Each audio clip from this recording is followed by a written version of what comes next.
Voilà. Eh ben, écoute, c'est parfait. Nous t'écoutons. Merci Olivier, bonjour à toutes et tous et merci Olivier et à ton équipe pour cette invitation. C'est vrai que c'est l'occasion pour moi, alors on se connaît avec Olivier et on s'est vu à Reims il n'y a pas très longtemps, d'ailleurs le jour où j'ai annoncé ma candidature à la tête de Exactement. la FHF. Et c'est vrai qu'il est important aussi pour moi devant vous, professionnels de santé, acteurs du système de santé, de pouvoir dialoguer, de pouvoir échanger et puis, d'être aussi totalement transparent et de vous faire part un peu des, priorités qui sont, les miennes ou à la tête de la FHF et puis bien évidemment parler du contexte actuel qui, a des conséquences non pas uniquement sur, l'hôpital parce que comme je disais il y a quelques instants lors de l'interview, la crise que nous connaissons aujourd'hui, c'est pas la crise de l'hôpital en tant que tel, c'est la crise du système de santé dans sa, globalité. Alors, en tant que président, donc j'ai pris mes fonctions il y a maintenant, 1 mois et demi, à peu près 2 mois, le temps passe vite. Il est vrai que j'ai pris mes fonctions dans un contexte, particulier, en tout cas ô combien intéressant et passionnant. Il y avait bien sûr, le PLFSS, enfin je parle au passé parce que je crois qu'il va être voté dans les, heures ou les jours qui viennent.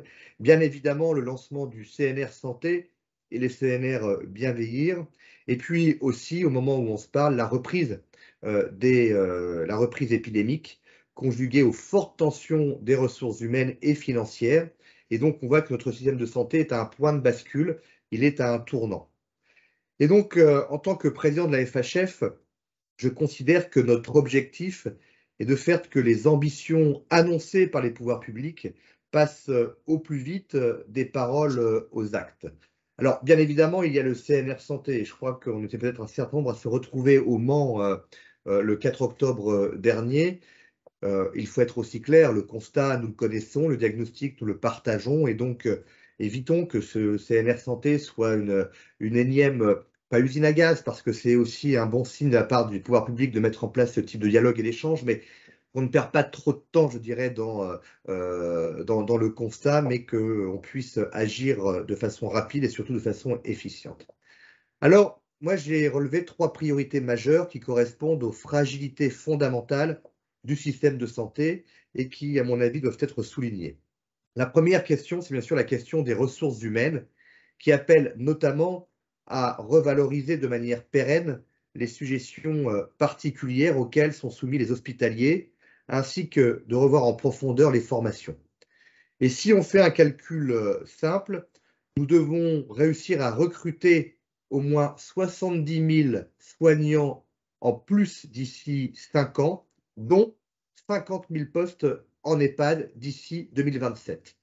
Et donc là, il faut, clair, il faut une feuille de route pour y parvenir. J'ai bien conscience que l'on peut annoncer des chiffres. Derrière, il y a la question du recrutement, la question de la formation et bien sûr de l'attractivité. Et quand je parle d'attractivité, il y a certes la question de la rémunération, c'est un fait, mais il y a surtout la question des conditions de travail, du bien-être au travail. Et aujourd'hui, on voit aussi les demandes et les envies de la nouvelle génération. Deuxième priorité, c'est la question de la solidarité territoriale entre l'hôpital, les professionnels de ville et les cliniques.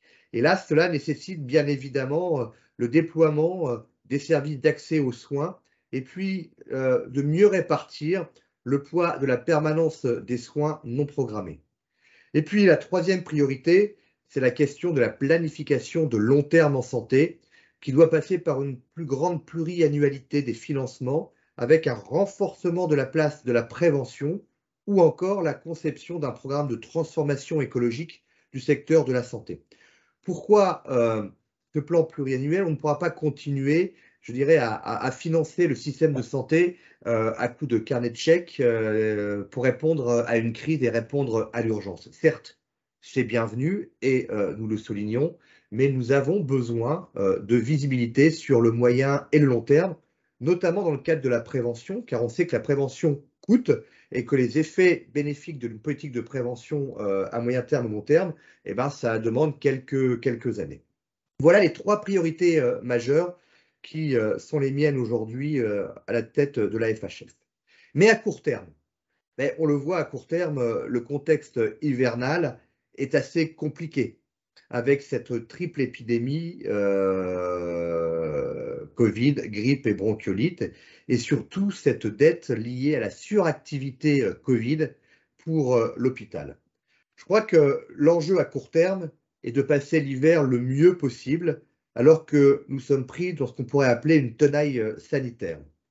Entre la dette de santé publique accumulée du fait de la suractivité Covid, je rappelle que 85% des hospitalisations Covid ont été faites à l'hôpital public, avec la conjonction de la triple épidémie, les établissements vont devoir encore affronter une période, une saison sous tension. Alors, la dette de santé publique, c'est une bombe à retardement.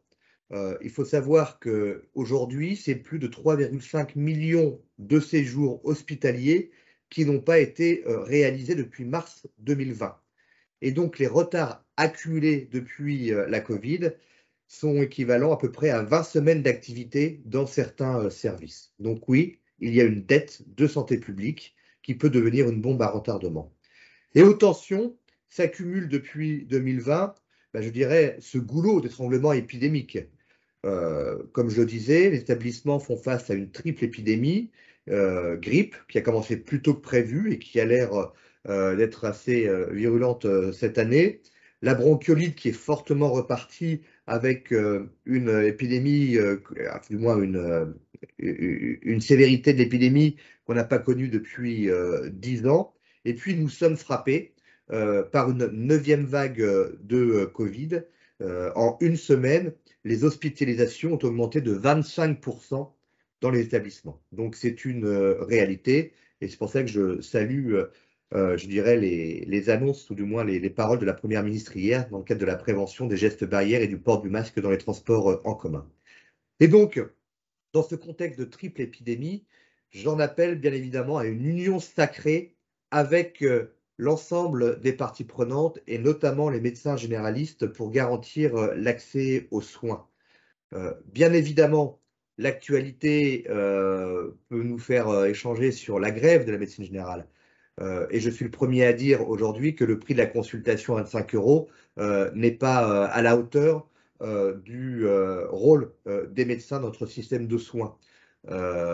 Mais que cette revalorisation, qui est nécessaire et indispensable, doit aussi s'accompagner d'échanges, de discussions. Et j'ai échangé hier avec le président du Conseil de l'Ordre sur cette question de répartition des tâches, de délégation de tâches, parce qu'il y a aussi un équilibre économique à trouver dans les cabinets médicaux et qu'il doit y avoir une nécessaire revalorisation de l'acte médical et de la consultation, ça j'en suis également convaincu.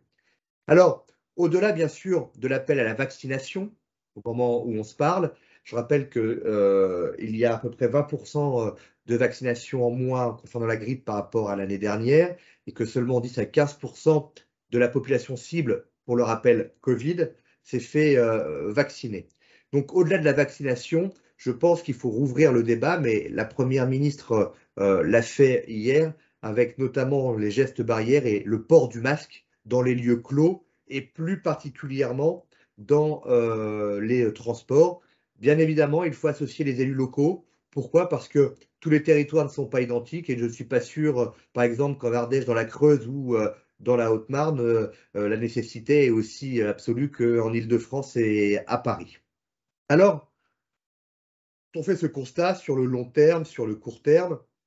La question, c'est quelles sont la place et le rôle de l'hôpital, bien évidemment, dans le passage d'une politique de l'offre de soins à une politique de réponse aux besoins des patients et des usagers. Je disais tout à l'heure, l'hôpital public reste le navire amiral du système de santé. Pourquoi? Parce que déjà, il forme notamment les internes, il assure des missions de recherche, d'innovation. C'est donc un lieu d'excellence. Et donc aujourd'hui, il nous faut adopter une vision d'ensemble, pas seulement de l'hôpital. Évitons l'hospitalocentrisme à outrance, comme on l'a fait depuis des années à chaque réforme du système de santé, en pensant qu'on va réformer le système en touchant uniquement à l'hôpital. Non, ayons une vision d'ensemble avec de toutes ses composantes, la ville, le public, le privé, les patients, les résidents, usagers. Et si je veux parler d'actualité et notamment des difficultés de la pédiatrie, si la pédiatrie souffre aujourd'hui, c'est qu'il manque aussi de pédiatres en ville. Ce n'est pas une question uniquement de la pédiatrie hospitalière. Et puis, comme je disais tout à l'heure également, avec une approche de long terme, sur l'investissement, la recherche, la pluriannualité des financements, la prévention, bien évidemment, et l'anticipation des crises, du vieillissement, et puis de la hausse des maladies chroniques et du cancer, et bien évidemment des enjeux écologiques en santé. Et je crois que nous devons nous mettre à la place du patient ou des usagers qui impliquent de répondre à deux questions simples.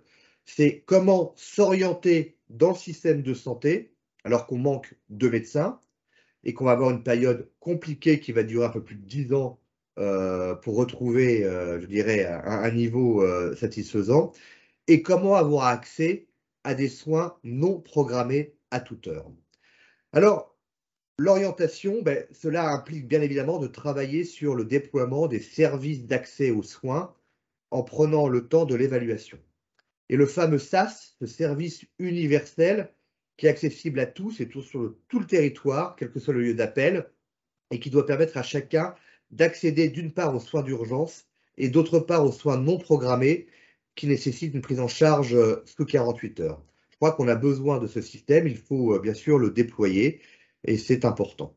Et puis l'accès aux soins implique également de travailler la permanence des soins. Je sais que c'est un sujet qui nécessite du dialogue, nécessite des échanges entre toutes les parties prenantes. Je crois qu'on doit parler de responsabilité collective. Et quand je parle de responsabilité collective, je le dis clairement. Pour moi, je veux tourner la page de tous ces discours qui, depuis des années, opposaient le public au privé. Je crois que ce qui fait la richesse du système de santé français, ce sont justement ces deux piliers.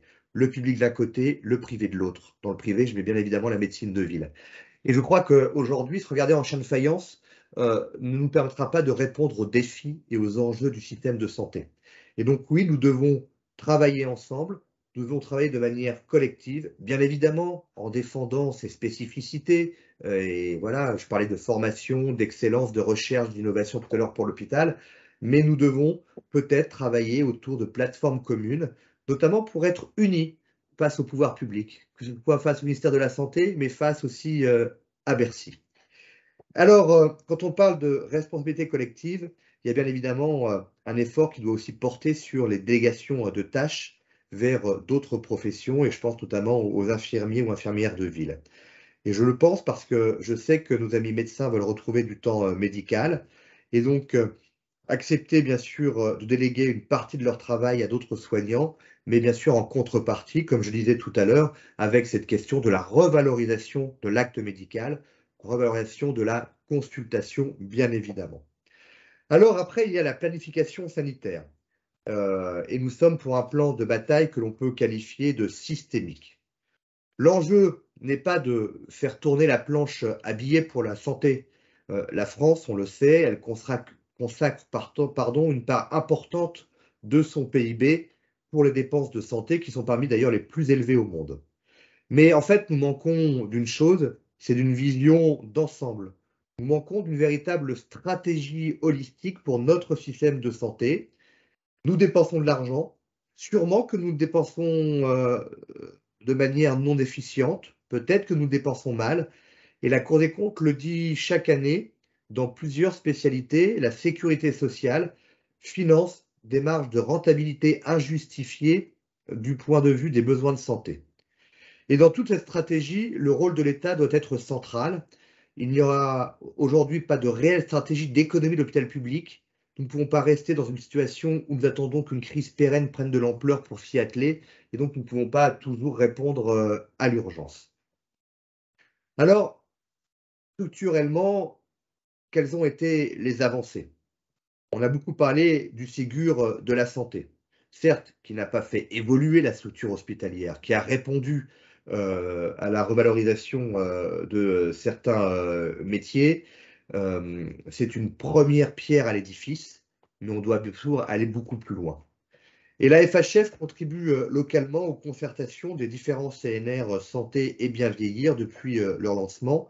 Et à cette occasion, j'ai pu remettre à Elisabeth Borne et à François Braun la contribution de la FHF issue des territoires, issue de ces fédérations régionales. Et donc, il est vital aujourd'hui que ces concertations débouchent sur de véritables actions, sur un plan de bataille qui soit applicable, financé et cadencée. Et c'est vrai que depuis la crise sanitaire, la crise de la Covid, on peut quand même le souligner qu'il y a eu une prise de conscience politique qui s'est faite. Et comme je disais, les travaux du Ségur ont été la première pierre. Bien sûr que je salue et que nous saluons à la FHF les dernières annonces du gouvernement afin de soutenir les hôpitaux en réponse aux préconisations qui ont été les nôtres, notamment avec la prise en charge des mesures de la mission Braun de cet été, la question également des surcoûts Covid, la question de l'inflation. Voilà, cela a été pris en compte et nous le saluons. Alors aujourd'hui, sans me répéter, je pense véritablement qu'il est temps que le gouvernement ait la capacité à présenter aux différents acteurs du système de santé une vision claire, cohérente, crédible, à donner des gages également et à traiter les chantiers difficiles. Je reviens notamment sur le sujet de la permanence des soins. Et les hospitaliers attendent des actes clairs et des transformations concrètes qui nous permettront enfin de dire ça bouge. En fait, soyons très clairs, il ne faut pas tromper de méthode. Je le redis, la crise que nous traversons, elle n'est pas une crise de l'hôpital, c'est une crise de notre système de santé globalement. Et la situation, par exemple, de la pédiatrie, des urgences, en sont des exemples.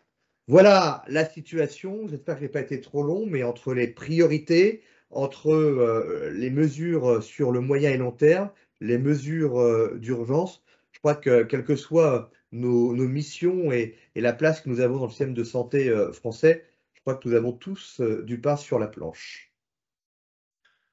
Merci Arnaud pour ces propos qui sont j'allais dire, qui sont assez enthousiasmants à écouter.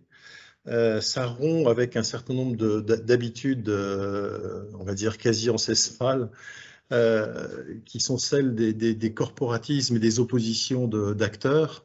Et je dois reconnaître que ta vision qui vise à, tu l'avais dit une fois, à chasser en meute, à faire en sorte que tous les acteurs se mettent autour de la table et travaillent ensemble, plutôt que de faire, encore une fois, des oppositions entre la FHF, la FHP, la FNEAD, Unicancer et les autres, c'est quelque chose qui est déjà pour le citoyen et quelque chose de capital à entendre. On est vraiment là sur quelque chose qui a du sens, et non seulement ça a du sens, mais on a vu pendant la crise que ça pouvait fonctionner. La crise de la Covid a été un révélateur extraordinaire de cette mobilisation de tous les acteurs, plus loin que les grands plans qui pouvaient descendre du ciel de Ségur, on va dire, du 14 du Ken. Il y a eu une mobilisation sur le terrain, dans les territoires.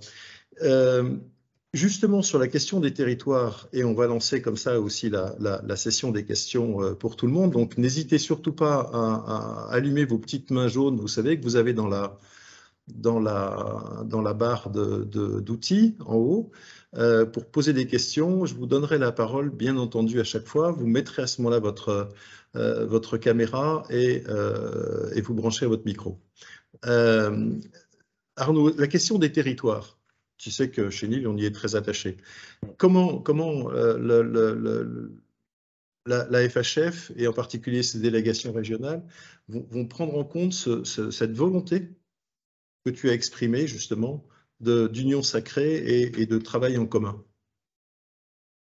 Alors, bien évidemment, ce que l'on va impulser ou ce qu'on essaye d'impulser au niveau national, c'est aussi une feuille de route, d'une certaine manière, que nous donnons à nos fédérations régionales.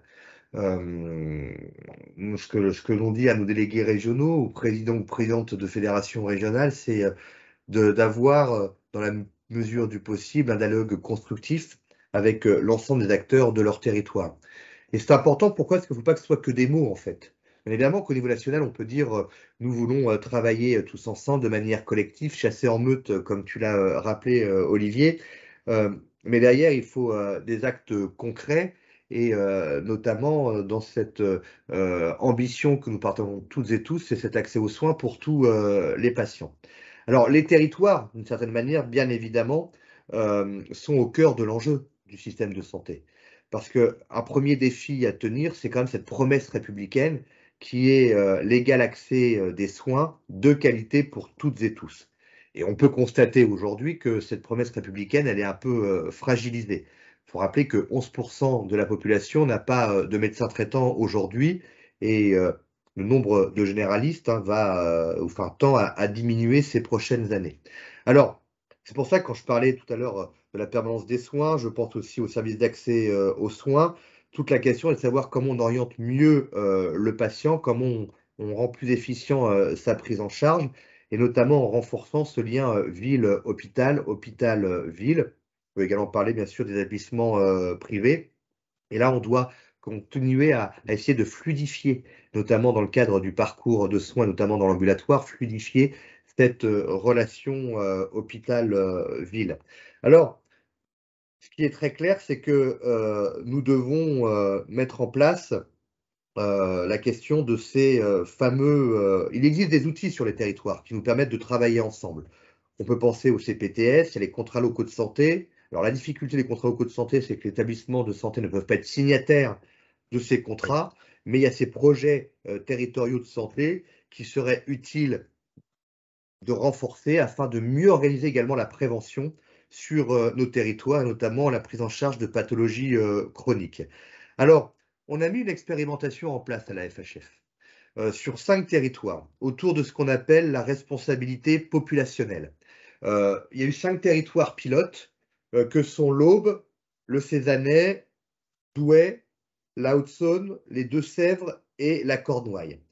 Et depuis 3 ans, autour de 2 pathologies chroniques que sont le diabète de type 2 et l'insuffisance cardiaque, eh ben, je dirais dans cette expérimentation, l'objectif était de faire travailler ensemble les acteurs, les collectivités, les professionnels de ville, les usagers ou les patients et les hôpitaux pour faire de la prévention et pour faire du dépistage. Et nous commençons à voir les premiers résultats, et ce qui montre que nous devons partir du concret en fait.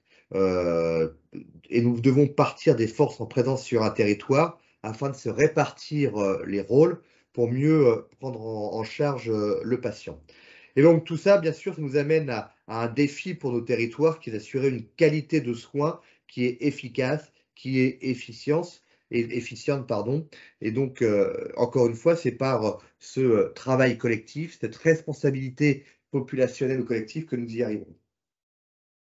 Merci beaucoup pour cette réponse. Alors, je passe la première question à Christophe Clément Cotuz. Christophe, vous vous présentez, vous dites en quelle qualité vous parlez. Vous pouvez brancher votre caméra et votre micro et vous poser la première question.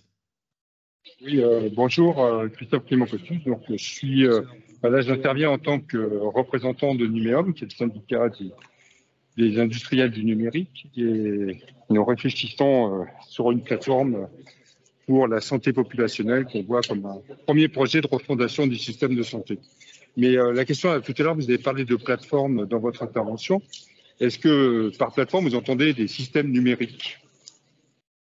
Oui, alors c'est vrai que quand je parlais de plateforme tout à l'heure, dans mon esprit, c'était surtout cette plateforme commune de proposition et d'échange avec l'ensemble des acteurs, des fédérations et ou des syndicats. Mais bien évidemment, d'une manière générale et globale, je pense que le numérique aujourd'hui a toute sa place et qu'il serait ce serait naïf de penser que notre système de santé puisse évoluer sans prendre en compte les outils qui existent aujourd'hui, notamment numériques. Alors, pendant une période, on parlait beaucoup de e-santé, et bien évidemment que l'outil numérique doit être partie prenante, entre guillemets, de cette transformation du système de santé. Alors, beaucoup disent, et je peux le partager, que c'est pas l'alpha et l'oméga, bien évidemment, que dans la santé, il y a quand même un paramètre qui est l'ADN, je dirais, c'est quand même cette relation entre le patient et le médecin ou le professionnel de santé, cette relation humaine, mais rien n'empêche, bien évidemment, d'utiliser, de profiter des atouts des nouvelles technologies, je parlais d'innovation tout à l'heure et des outils numériques, afin de renforcer cette efficience et cette cohérence dans le système de santé. On peut parler aussi de la télémédecine, bien évidemment, et lorsque j'étais parlementaire, j'ai beaucoup défendu le déploiement de la télémédecine. C'est un exemple parmi tant d'autres, notamment dans la prévention. On a une question d'Anna Mourette.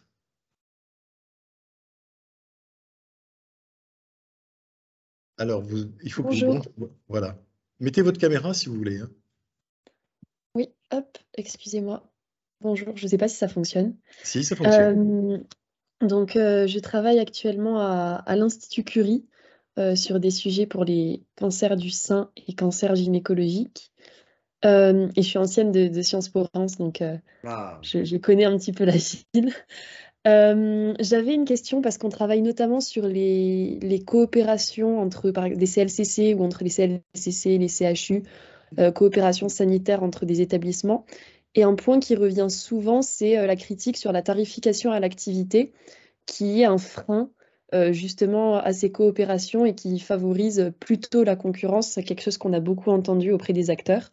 Donc je ne sais pas si vous avez aussi un avis sur l'évolution des modes de tarification à l'avenir. Est-ce que pour vous, c'est quelque chose qui doit aussi se dessiner, peut-être réfléchir à des tarifications plus à la qualité ou sortir de la T2A, ou est-ce que pour vous, c'est pas forcément un sujet sur les années à venir je ne vous cache pas qu'au sein de la FHF et du conseil d'administration, il y a un débat sur le sujet, notamment sur la T2A. Certains sont partisans de sortir la T2A, d'autres non. Moi, je dis attention, je dirais à ce qu'on pourrait appeler une dotation aussi globale de financement qui qui lierait point lié, je dirais, l'établissement à l'État et au gouvernement. Euh, donc c'est un sujet qui, je vais être transparent, j'ai pas la réponse aujourd'hui, mais en tout cas qui mérite réflexion. Il y a deux écoles. Moi, perso, je suis pas forcément favorable à la sortie de la T2A aujourd'hui. Je pense qu'il y a peut-être d'autres chantiers à mener, mais ça doit faire partie des échanges et discussions et des sujets à mettre sur la table. Alors, je sais que j'ai pas répondu à votre question, j'en suis désolé, mais pour être totalement franc, je n'ai pas la réponse. Merci. Riwan Bocherel, vous pouvez prendre la parole si vous voulez vous présenter, mettre votre caméra et poser votre question. Oui, bonjour Monsieur le maire, merci pour votre intervention. Riwan Bocherel travaille dans le laboratoire Amgen France, mais peut-être une question plus orientée sur la politique nationale. Vous êtes engagé chez Horizon dans le parti d'Édouard Philippe. Comment est-ce que sur les 5 années à venir, vous allez essayer aussi avec ce parti de travailler sur les politiques de santé et au-delà des questions de l'hôpital, quelles sont vos contributions avec ce parti sur les questions de santé ?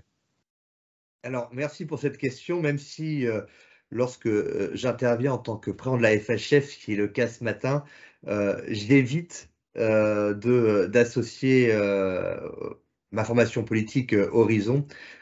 Pourquoi? Parce que la FHF est apolitique et que l'ambition, en tout cas, et le rôle de la FHF, c'est d'être le porte-parole des hospitaliers. Alors, quand je dis hospitalier, je pense également aussi au médico-social, hein, parce qu'il y a aussi de vrais sujets dans le médico-social et au sein de nos EHPAD. Donc, je fais toujours le distinguo et je me refuse d'associer les deux. Mais je vais essayer de répondre à votre question quand même, puisque vous me la posez et que nous sommes entre nous. Bien évidemment que le parti Horizon travaille sur les sujets de santé. J'ai moi-même l'honneur de présider ce groupe santé au sein de la formation, notamment auprès des maires et des élus locaux. Et les travaux viennent de débuter. Donc, nous ferons des propositions dans les prochaines semaines ou prochaines années, mais il est clair que c'est une de nos priorités, comme l'éducation d'ailleurs. Et je rappelle que d'ailleurs, parmi mes collègues qui travaillent avec moi, il y a beaucoup de personnes issues du monde de la santé, aussi bien hospitalier que de la médecine de ville. Nous avons la ministre déléguée avec qui nous travaillons, Frédéric Valtou également, qui était l'ancien président de la FHF, qui travaille sur ce sujet, Thomas Munier également, qui est urgentiste et qui s'intéresse à ces questions, bien évidemment. Donc nous avons un certain nombre de personnalités dans le domaine qui vont nous permettre d'avancer, de faire des propositions, mais je le répète, je les connecte vraiment de la FHF. Parce que, en tant que président, je porte la voix de l'ensemble des hospitaliers. Voilà. Question suivante d'Alain Pérez. Alain, tu te présentes? Bonjour, salut Olivier. Je voulais vous poser une question. Excusez-moi, j'ai un écho très désagréable. En fait, les nouveaux médecins qui arrivent sur le marché, si on peut dire, ont des aspirations totalement différentes de leurs aînés. Jean-Yves Blais d'Unicancer disait récemment qu'il il fallait 1,8 médecins nouveaux pour remplacer un médecin d'autrefois, si on peut dire. Hein.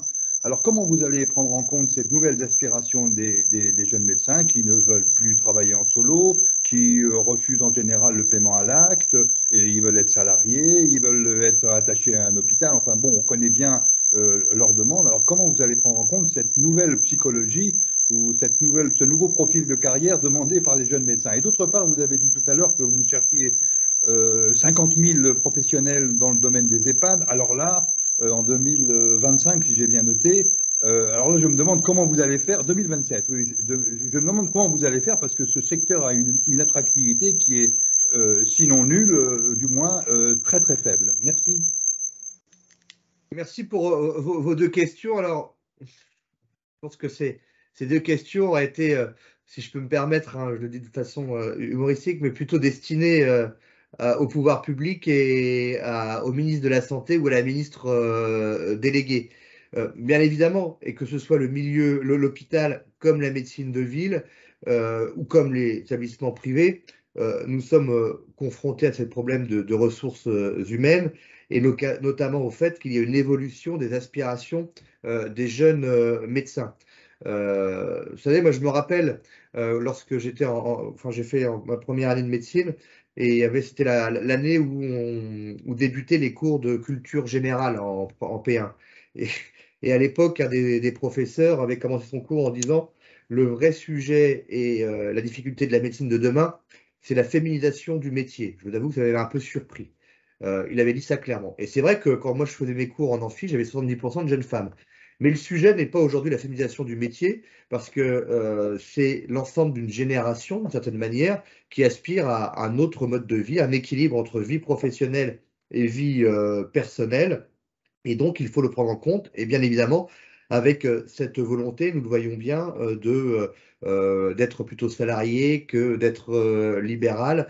Et on le voit notamment, non pas seulement chez les médecins, mais c'est les infirmiers ou infirmières, où on a une augmentation du nombre d'infirmières en libéral et nous avons quasi 6% de postes vacants à l'hôpital. Pourquoi? Parce que vous avez la possibilité de gérer votre emploi du temps, la possibilité de vous adapter en fonction des circonstances de la vie. Donc, c'est un fait. Derrière cela, je crois qu'il faut être acteur et non pas simplement observateur. D'ailleurs, vos deux questions sont liées. En termes d'attractivité des métiers de la santé, j'ai dit, voilà, ce que je proposais au ministre de la Santé, c'était aussi d'avoir une grande campagne de communication à l'image de ce que peut faire le ministère de la Défense. Chaque année, on a engagez-vous, engagez-vous. Je crois qu'on peut le faire de même dans le milieu de la santé en présentant tous les métiers de la santé et pas uniquement hospitaliers, mais vraiment tous les métiers que l'on retrouve dans notre système de santé. Bien sûr, il y aura la question de la rémunération, bien sûr, il y aura la question des conditions de travail et du bien-être au travail qui prend en compte ces nouvelles aspirations. C'est un fait. Je crois qu'il n'y aura pas de solution miracle, bien évidemment.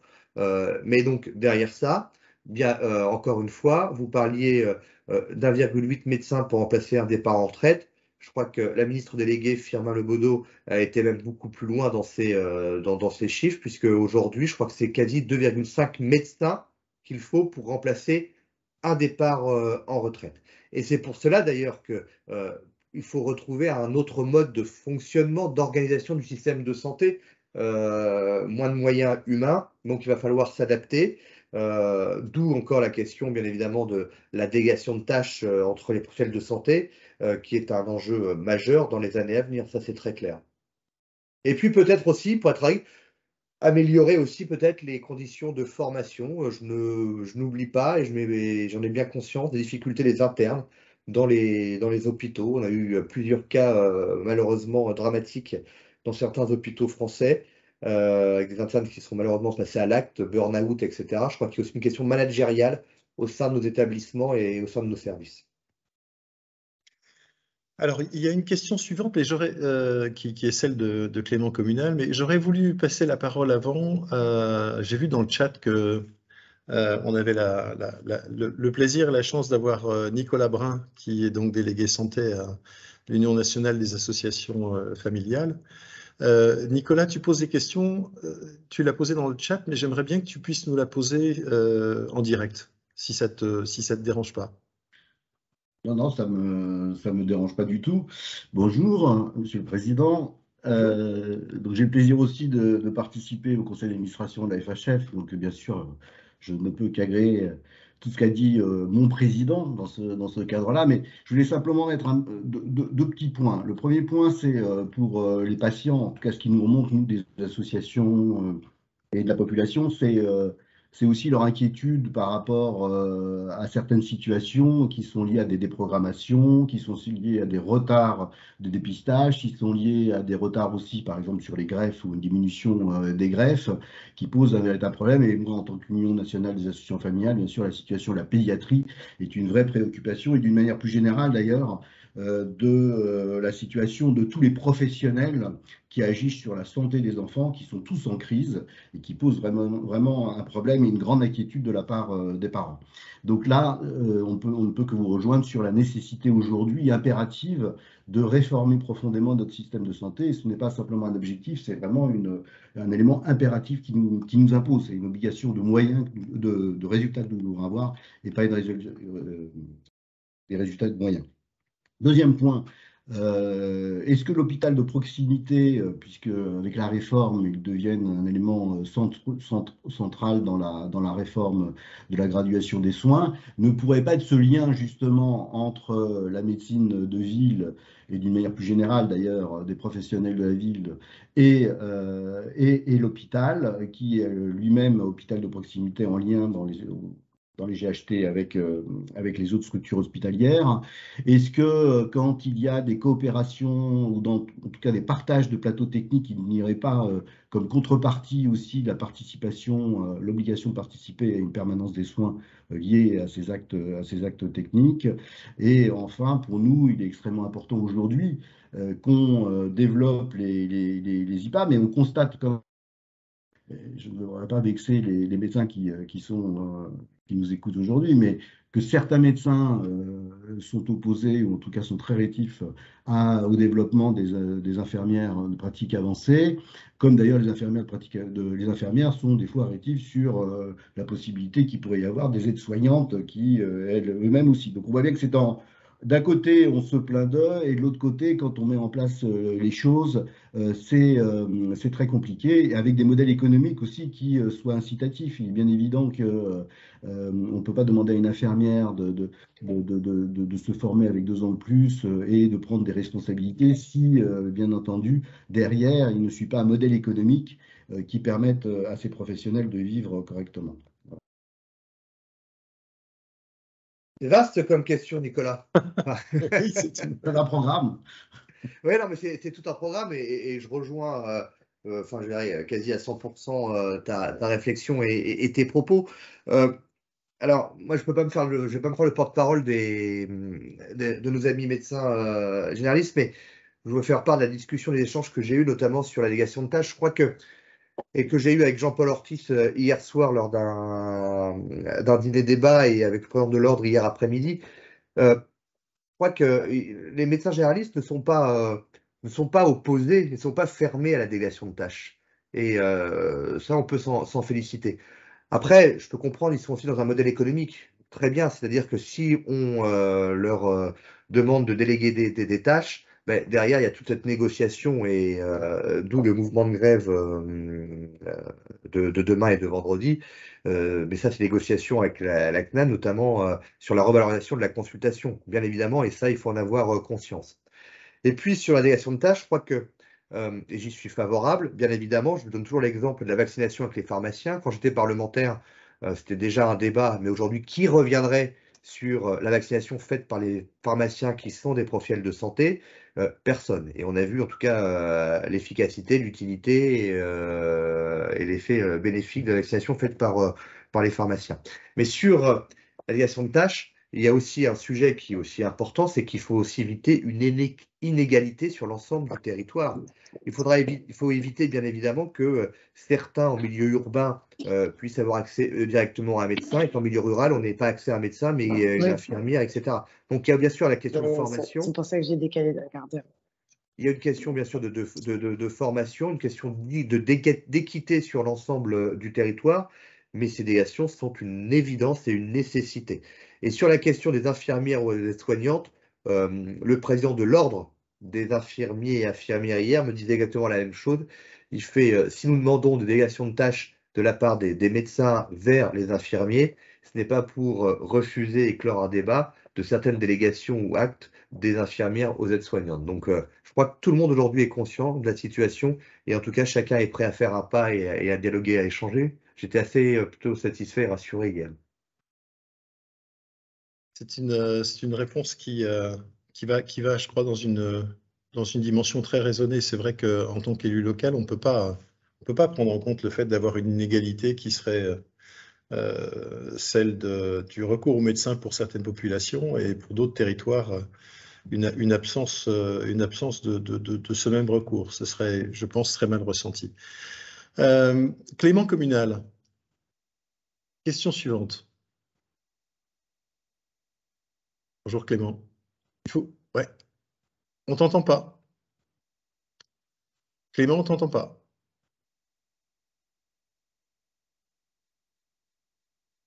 Non, on t'entend pas. Je vais passer la parole à Peggy Willy-Dahl et puis on reviendra sur ta question après. Essaie de régler le problème. Peggy? Bonjour. Bonjour Monsieur Robinet, Peggy Willy-Dahl. Je suis la directrice d'une unité qui s'appelle JET Santé, pour Grand Est Transformation Santé, au sein du pôle BioVallée France dans la région Grand Est que vous connaissez. On a inauguré il y a quelques jours ce fameux JET, notamment qui porte un programme qui s'appelle Hôpital du Futur et qui finance du coup 9 projets sur toute la région à hauteur d'environ 10 millions d'euros. Et ce qui est ressorti au travers de ces projets-là qui ont été initiés, qui ont été lancés, c'est d'abord une problématique par rapport à l'innovation dont vous n'avez pas encore parlé jusque-là.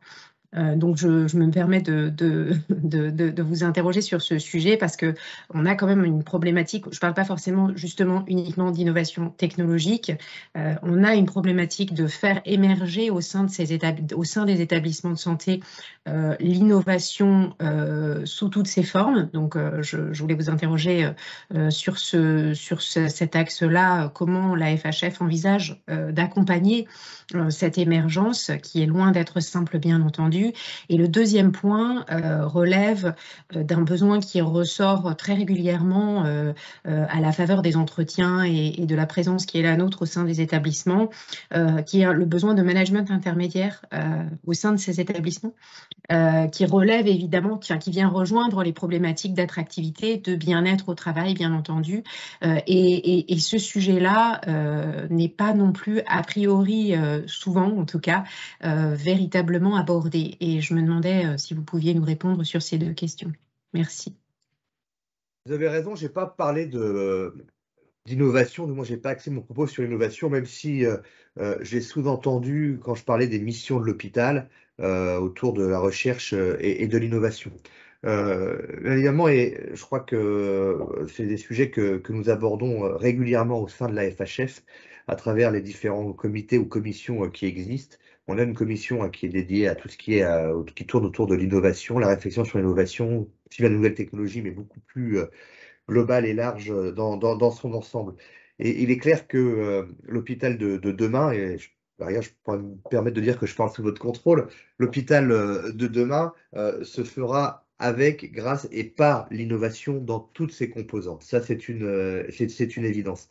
Et qu'on ne pourra pas faire l'économie de continuer à réfléchir sur les mêmes paramètres d'une certaine manière pour faire évoluer l'hôpital, le système de santé, mais qu'il va falloir prendre en compte bien évidemment ces nouveaux, enfin quand je parle de nouveaux outils, mais c'est pas uniquement des outils l'innovation, parce que c'est aussi la question du management, c'est l'innovation dans toutes ses dimensions encore une fois.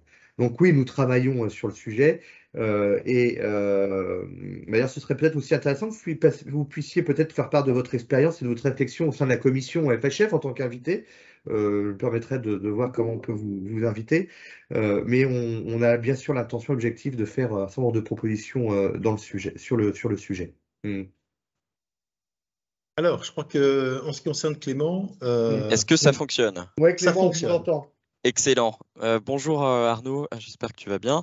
Donc tu as mentionné donc l'ambition d'avoir une stratégie un petit peu plus long terme pour notre système de santé et de ne pas faire que pallier à certains problèmes conjoncturels. Peut-être que la santé est souvent vue comme un poste de dépense, mais elle peut être aussi vue comme un poste d'investissement et de recettes. C'est aussi ce que démontrent dans quelques rapports le HCAM, notamment la Cour des comptes ou l'IGAS et l'IGF. Et cette vision de long terme est souvent projetée de façon financière et budgétaire sur le financement pluriannuel, par exemple, de l'ONDAM. Moi, j'avais une question pour toi en tant que président de la FHF et acteur public également. Quelle est ta vision de cette trajectoire budgétaire pluriannuelle et qu'en penses-tu? Merci. Alors, premier point où je te rejoins totalement, ça a d'ailleurs été une des raisons, alors je vais parler un peu de politique, de mon non-soutien à un candidat à la présidentielle il y a quelques années, je crois que c'était en 2017 ou autre, parce que la formation politique à laquelle j'appartenais avait qu'un seul discours. On parlait de la santé comme une source de dépenses.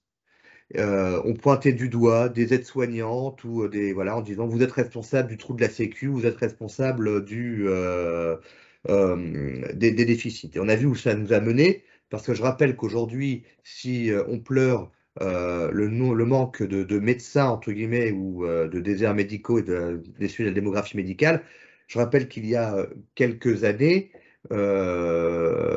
droite comme gauche d'une certaine manière, rendait responsables les médecins du trou de la Sécu. Donc, on disait trop de médecins, trop de dépenses. Donc, on limite et on resserre le numerus clausus. Et la conséquence aujourd'hui, c'est que on doit faire face à des déserts médicaux et à un problème démographique. Et donc, je disais déjà à cette époque, donc en 2017, arrêtons de parler de la santé comme uniquement une source de dépenses, parce que la santé, c'est la création de richesse également. Tout à l'heure, la précédente intervenante parlait bien sûr de l'innovation, mais derrière l'innovation, c'est aussi la création de richesse, c'est aussi la création de l'emploi. Quand on parle de prévention, les méthodes de prévention, c'est aussi de l'innovation, c'est aussi de la recherche, et in fine, c'est la création de richesse. Et en plus, avec la prévention, on va aussi faire des économies sur les dépenses, donc c'est un double effet. Donc oui, bien évidemment, la santé, et je ne parle pas des industries de santé, bien évidemment, au-delà du médicament, dispositifs médicaux, la santé est aussi créatrice de richesse et c'est un axe important de notre économie, bien évidemment. Sur l'autre point, est-ce que tu peux me... La pluriannualité? À la pluriannualité. La pluriannualité Nous, ce que l'on budgétaire. souhaite aujourd'hui, alors on a bien conscience qu'il va falloir peut-être, on n'est plus dans cette logique du dépenser plus, mais surtout du dépenser mieux, que la planche à billets ne va pas pouvoir tourner ad vitam aeternam, et que le quoi qu'il en coûte aura bien évidemment ses limites. Je crois qu'il a déjà ses limites, donc derrière, il faut en avoir conscience. Non, nous, en tant que FHF, on demande bien évidemment, et ça ne va pas vous surprendre, une garantie de financement des hôpitaux. Enfin voilà, que ce soit que le financement des hôpitaux soit sacralisé, bien évidemment, mais qu'on ait cette perspective d'un ONDAM général et politiquement hospitalier sur plusieurs années. Je dis ça parce que, vous savez, quand j'étais parlementaire, quand on parle du PLFSS, on le voyait chaque année, il y avait des marges, il y avait des variables d'ajustement. Et généralement, ces ajustements étaient toujours les mêmes. Alors parfois, on renie un peu sur l'hospitalier, parfois sur la médecine de ville, parfois sur les actes de biologie. Et puis, la grande variable d'ajustement, quand on parlait d'innovation, de recherche ou d'économie, la grande variable d'ajustement, c'était l'industrie pharmaceutique. Chaque année, 1 milliard par-ci, 1 milliard par-là. Et après, on s'étonne qu'il y a des délocalisations et qu'on se désindustrialise en France. Mais bon, il y a un moment, voilà, il y a une concurrence entre filiales, entre groupes, et donc il faut arrêter, voilà, d'avoir ces ajustements chaque année. Donnons une pluralité, une vision plus globale et plus longue sur le moyen et le long terme. crois que c'est un souhait qui est partagé par beaucoup de gens. Alors, on arrive tu nous as accordé jusqu'à 9h20. On va prendre 9h15, 9h15 pour tout vous dire, parce que je dois être parti à 9h20 pile, parce que je vais être à 9h30 au Sénat. Alors, si Yves veut bien poser une question très courte. Yves Charpak? Oui. Courte question pour une courte réponse. Oui, alors sans vidéo, désolé, elle ne s'allume pas. Yves Charpak, médecin de santé publique, vieux médecin de santé publique.